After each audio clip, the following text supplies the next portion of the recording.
Mukunda, think of Bangalore and the first thing that comes to your mind is traffic problem. Yeah. Does the Citizens Action Forum have a solution for that? We are having some solution for this. We don't say that we have a complete solution. The first and foremost is roads are meant for movement of traffic.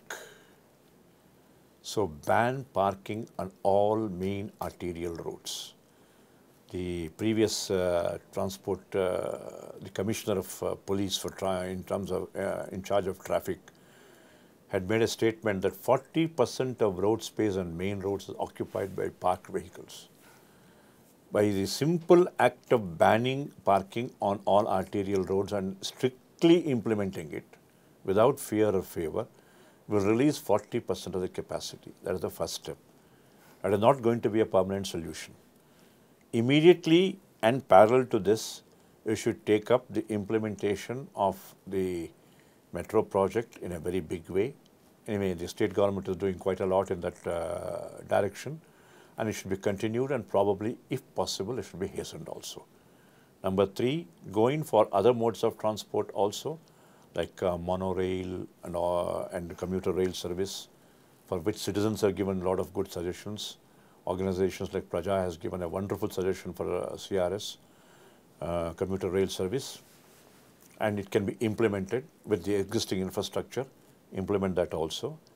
And finally, improve the public transport, the multimodal public transport system to such an extent that it becomes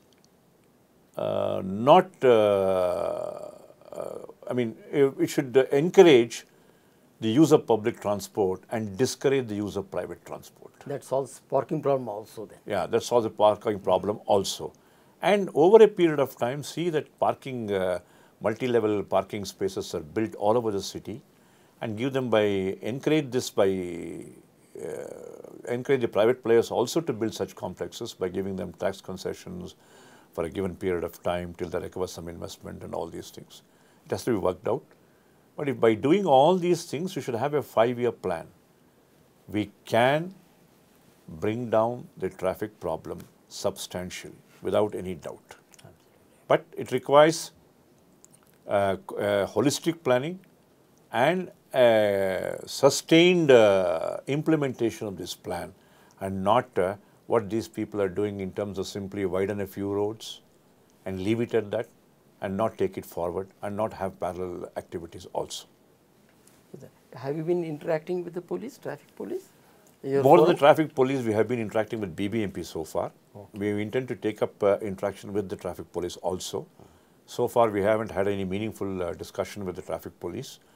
But with BBMP, we did have a lot of interactions, and unfortunately, again, we met with a lot of resistance, because they were hell-bent on widening certain roads of Bangalore and not understanding its implications. We pointed out also, you widened Platform Road, you widened Sheshadri Road. What is the situation today? It is as bad, almost as bad as it was when it was not widened. So this is not going to solve the problem. Throughout the world over, it has been proved time and again, and there is no need to reinvent the wheel. So I think we should go in for better overall holistic plans to solve these things, and with, again, participation from the citizens. I can tell you one thing, Mr. Balram, any issue you take up concerning Bangalore city, more practical solutions are available with the citizens than with either the bureaucracy or with the political class, or both of them put together. Well said, Mr. Mukunda. Mr. Mukunda, another big problem that Bangalore faces is solid waste management, both waste collection and waste disposal. Yes, a number of NGOs have been assisting the BBMP. Still, the results are not that satisfactory. Does your forum have a comprehensive plan?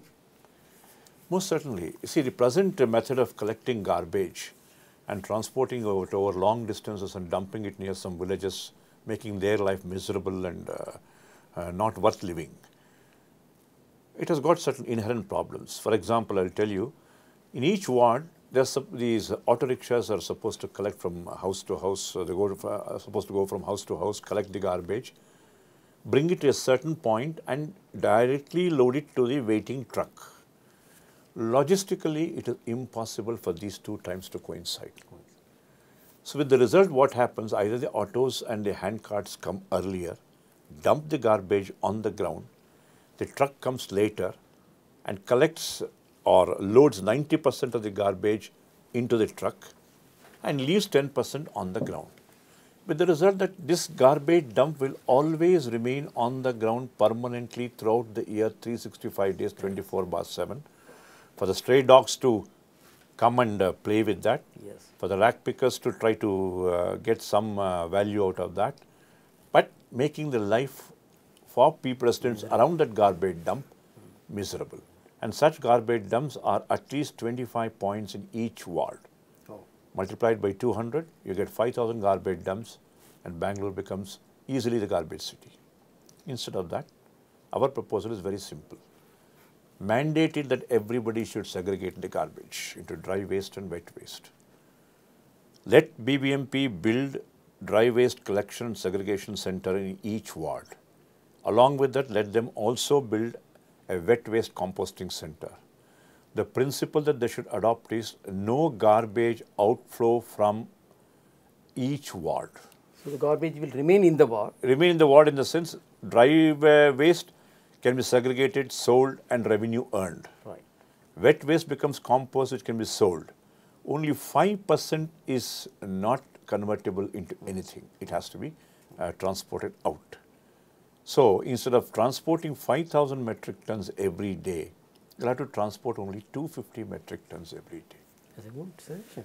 Just imagine. And you're spending 450 crores of rupees every year to collect this garbage and transport it out of Bangalore and dump it in landfills. Instead of that, you adopt this. In a period of 3 years, they will start earning anything between 60 and 80 crores per annum. Has any ward taken up this particular as a Yeah, now BBMP has in principle accepted to build these dry waste collection and segregation centers.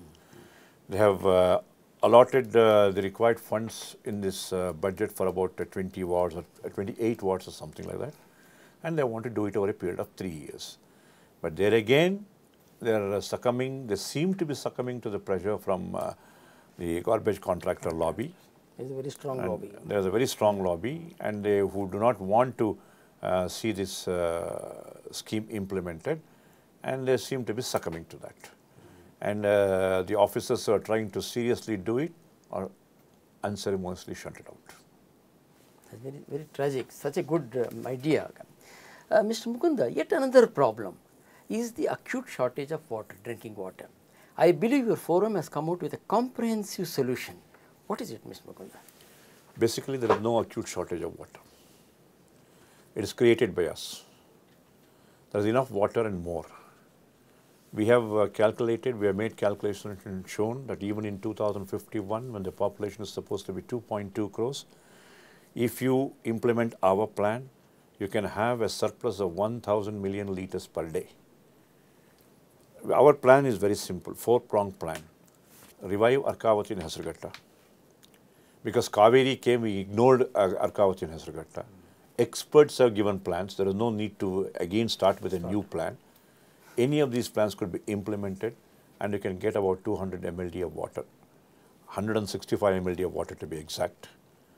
Then collect rainwater that falls on Bangalore as on a city-wide basis, take it to the 4 different lakes outside Bangalore, treat it there and bring it back. This will give you a supply of 1,250 mld. We have shown it by calculation.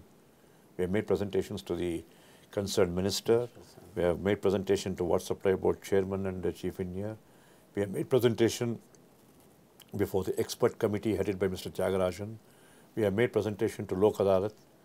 And now we are making presentations all over Bangalore to create an awareness among citizens of Bangalore.